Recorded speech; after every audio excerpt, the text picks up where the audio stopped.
हज़रत अबू बकर सिद्दीक़ रज़ी अल्लाह अन्हु, जिनका असल नाम अब्दुल्ला बिन उस्मान था, रसूलुल्लाह सल्लल्लाहु अलैहि वसल्लम के सबसे करीबी साथी और पहले खलीफा राशिद थे। आपका लक़ब सिद्दीक़ आपकी सच्चाई और ईमान की मजबूती की वजह से मिला, ख़ास तौर पर जब अपने मेराज अल-नबी का वाक़या सुनते ही बिला तरदीद तस्दीक की।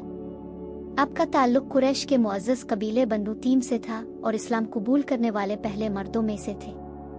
आपने अपना पूरा माल इस्लाम की राह में वक्फ कर दिया और ग़ुलामों को आज़ाद कराने समेत मुतअद्दिद इस्लामी खिदमात अंजाम दी। हिजरत के मौके पर आप रसूलुल्लाह सल्लल्लाहु अलैहि वसल्लम के साथ गार सौर में तशरीफ़ ले गए, जहां आपकी वफ़ादारी और हिम्मत का सबूत दिया। रसूलुल्लाह सल्लल्लाहु अलैहि वसल्लम की वफ़ात के बाद उम्मत के इत्तेहाद को बरकरार रखने के लिए आपको खलीफा मुंतखब किया गया।